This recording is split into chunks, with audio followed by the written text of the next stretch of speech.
Assalamualaikum dan salam sejahtera. Saya Kurator Ain dari TVPSS SMK Molek dan hari ini kita akan meneroka tentang bahan digital memperkasakan pendidikan negara dengan menemu ramah Duta Guru Yayasan Petronas. Ada fakta yang menarik, kejutan yang hebat dan pastinya sesuatu yang tidak dapat dilepaskan. Jangan ke mana-mana, mari kita mulakan sekarang. Apakah pendapat cikgu tentang bahan digital memperkasakan pendidikan negara? Pada pandangan saya, bahan digital ini sangat membantu dalam pendidikan, dalam PDPC dan perkembangan pendidikan. Adakah cikgu menggunakan bahan digital semasa mengajar? Ada. Antaranya yang saya gunakan, menggunakan YouTube, menggunakan Kahoot, quizzes, Papermate, quizzes, penggunaan LCD, dan pelajar-pelajar juga kita galakkan untuk membuat, melayari internet untuk mendapatkan bahan. Apakah pendapat cikgu tentang bahan digital memperkasakan program pendidikan negara?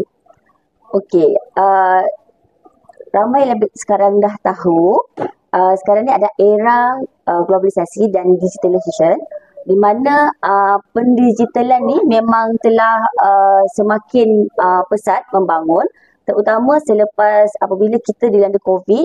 Apabila COVID tu datang, pelbagai kaedah dan teknik pengajaran dan pembelajaran secara digital telah diperkenalkan.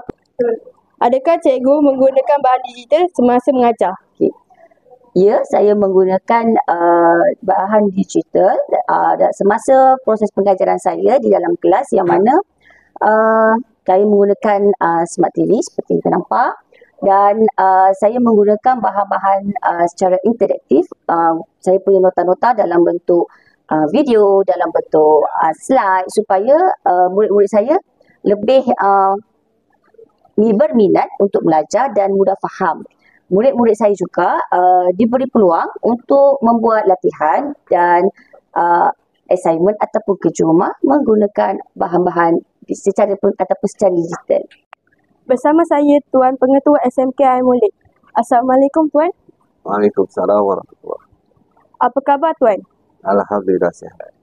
Apakah usaha Tuan Pengetua dalam merealisasikan hasrat kerajaan, iaitu memperkasakan bahan digital dalam pendidikan negara? Alhamdulillah. Terima kasih kerana menunjuk saya pada pagi ini.